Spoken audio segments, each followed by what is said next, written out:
Today we're going to look at figurative language. That is language used that creates a special meaning or effect. We are not supposed to take this literally at all. When we talk of figurative language, the idea is to create some sort of image, create an image in somebody's head through our words. And some of the tools that we use to create these, we call figures of speech. So we are going to look at some figures of speech, similes, onomatopoeia, alliteration, metaphor, personification, hyperbole, in the following couple of lessons.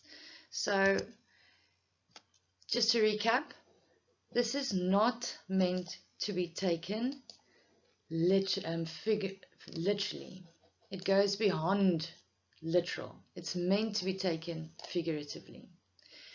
So we are not going to look at words as how they are usually meant to be used. You have to become imaginative now and start interpreting the meaning of these words and so forth in their context, and also use these devices in your writing. I'm going to break figures of speech down for you into comparisons, sound devices, contractions, exaggeration and understatement, and others. And today we're just going to look at the comparisons. Now, when I compare two things in a direct or an indirect way, then I'm using a comparison. Let's look at some examples. You will get your similes, which is a direct comparison normally because it uses as or like. You get your metaphors. I am again comparing two things, but I'm doing it indirectly, or personification. And these are the ones that you need to know. Let's just quickly look at what they mean by inanimate object. That is anything that is alive, living, alive, breathing, or an inanimate object. And that is then the opposite there, as it says, antonyms: inanimate, it is not alive. So in a simile, metaphor, personification, we can compare an animate, a living thing, to a non-living thing. We're going to look at the definition of a simile. That is when I compare two things using the words like or as. These are your keywords when you are seeing two things being compared here. He, that's a person, is as fast as a rabbit. Now there I have two living objects in this case, and two animate objects, the person and a rabbit, and what is being compared is the speed, how fast they are. And I'm using the word as. An example is, you are beautiful and faded, like an old opera tune. So I'm comparing the person to an opera tune, and I'm using the word like. And I'm saying here that, yeah, this person reminds me of an old opera tune. This is a direct comparison because I directly compare the two things using like or. Some examples of a simile: we're like two peas in a pod. There you can see like was used. Quiet as a mouse. There I used as. I'm comparing the silence or the lack of sound to the sound that a mouse would make. As busy as a bee. Here I used as. I'm explaining my schedule to that of a bee's schedule, and we all then know here's where the imagination needs to come in, that bees are very busy, they never stop working. So that gives you an example or a better picture of what my schedule is like. I am always on the run, always on the go.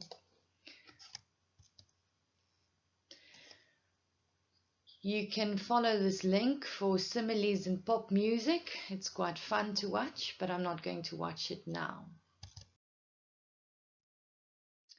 Let's quickly look at a practice question. How can a simile be asked to you? I'm going to give you an example simile. Your explanation is as clear as mud. Right, your first step, I need always, when you are tackling a simile, your first step is always going to tell me what is being compared to what. So in this sentence, my explanation or my way of explaining is being compared to the clarity of mud, how clear mud is. So your first step is always going to be tell me what is being compared to what. Then your second step, you have to tell me what makes them similar. Just as mud is not very clear, my explanation was not very clear. And then lastly, and this is where you need to get to, the imagination. What does this imply? Now you need to tell me what is implied by comparing it to mud. Okay, let's have a look at the example questions. So I said in this example, there's the two pictures that you have to have in your head. In this example, my explanation is being compared to mud. Just as mud is not very clear, you can't see through it, so my explanation was not clear. Now the implication is here that I am not very good at explaining things. If I compared my explanation to crystal, that would have made it clear and you would have seen it easily. So the implication here is negative, that I'm not very good at explaining things. And this is the 3 steps that you need to use when you explain a simile. The next comparison that I'm going to look at is a metaphor. A metaphor is very similar to a simile, and you tend to get them mixed up because I'm again going to compare 2 things, but I am not going to make it a direct comparison. I'm not going to use as or like. It's an indirect comparison. So many times it's going to use the verbs is or are. Our example, his smile is the sun. My 2 things that I'm comparing, his smile, I'm comparing that to the sun. And the implication there is that they might both be bright, or they might both be beautiful, or they might both be very dangerous to look at directly. Let's look at another example. The sun in the west was a drip of burning gold. So I'm again looking at the sunset, and that is going to remind me of, you know, when gold is being melted, the same color maybe, they both maybe look warm. But the idea of a metaphor is to compare 2 things, and in the end you must have a picture of both of them quite clearly in your minds. Remember, this is an indirect comparison. I'm not using as or like. Let's look at some examples of metaphors. Here I'm going to use 2 inanimate objects. Time is money. That means that time is, these days, the more time you spend on something, the more money is wasted. Or an expression that time flies. I'm giving an inanimate object time. I'm comparing that to flying. We all know time can't really fly, but sometimes when you're really having fun, like right now, time is flying. If I say a person is like a duck out of water, that means a duck is very comfortable in water. So out of water it would be uncomfortable. My implication is that person must be quite uncomfortable. You've all heard of it's raining cats and dogs. It means it's raining quite heavily. And if you know the old Elvis song, you ain't nothing but a hound dog. There's Elvis. You ain't nothing but a hound dog crying all the time. I'm comparing a person to a dog that's always howling. Maybe that reminds you of your mother shouting at you to finish up your homework. Or a bit closer to home, Jenna's mouth is one huge metal factory For those of you who have braces, you know what it feels like to have those on your teeth. So I'm comparing Jenna's mouth and the braces in her mouth to a metal factory, implying that she is carrying around quite a lot of braces at the moment. Practice question. Let's look at when I ask you a metaphor. How can you get your full marks? We need to dissect our metaphor. My kid's room is a disaster area. My first step and first port of call is always going to be to figure out what is being compared to what. I need to fill in those two gaps first. Then my second step is I need to find what makes them similar. So just as this thing has something, then it has to have something in common with that. We'll check the example just now. And your third step is you're going to have to get to that higher order. What are you implying here? So reading between the lines, what are you trying to say? So let's first get those two pictures up there. My kid's room is a disaster area. So what am I comparing here? In this example, I have my kid's room, and there you can see what I have to deal with.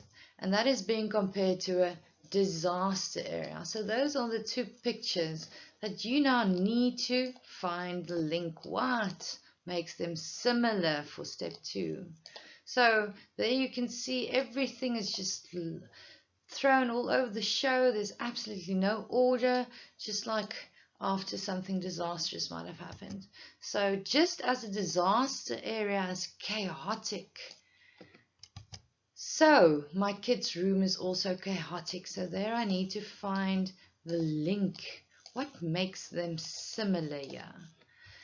And then for your full marks, you need to get to that implication, that reading between the lines. So what are you saying? What are you implying?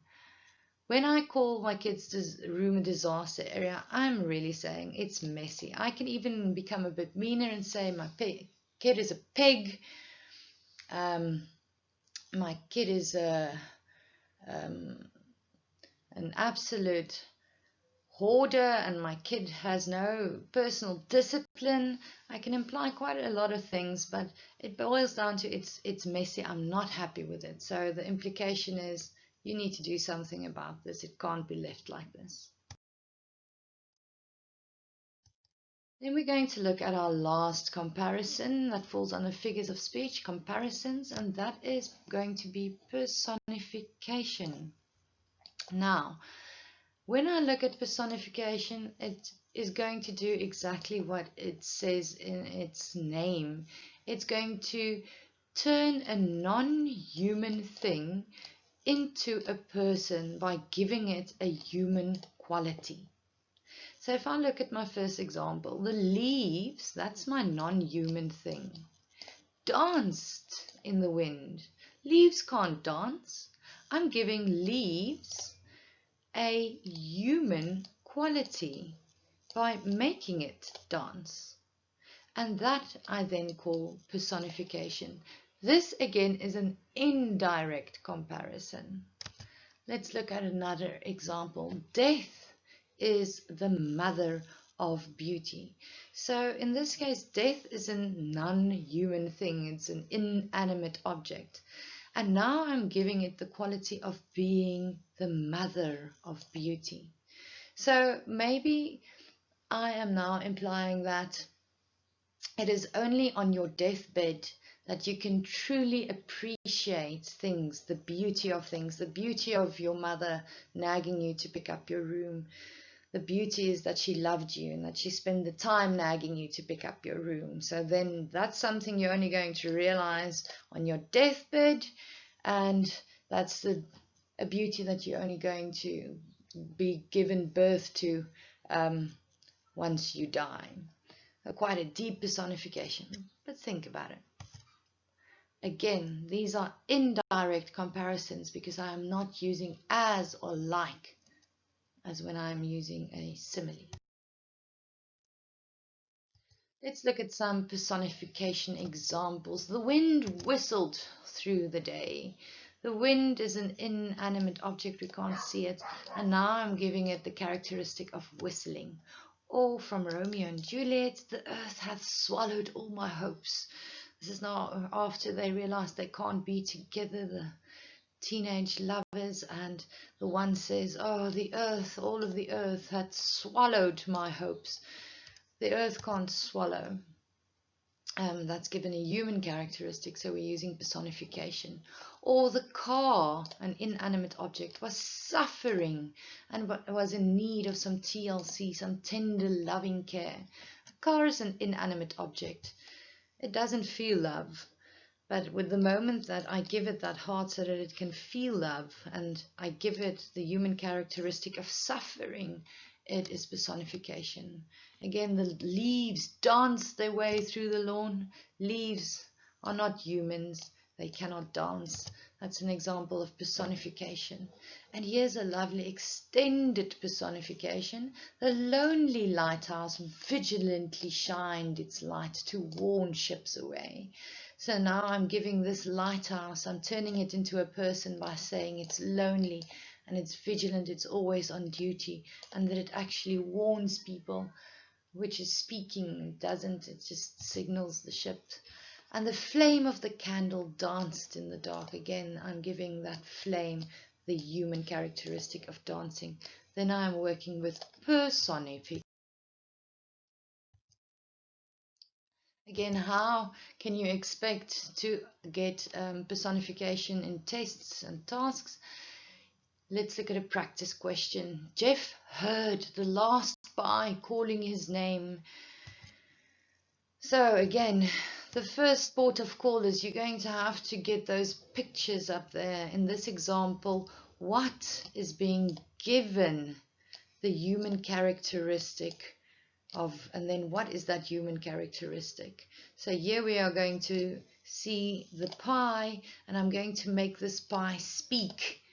And this pie is going to speak by calling my name there and telling me, eat me, eat me. Then I'm going to have to say, so what makes it similar? What makes these two images similar? What are they doing the same? And then I am going to get to the implication of using this figure of speech. Why did I paint this picture? Why did I turn a pie into a person? Is this effective?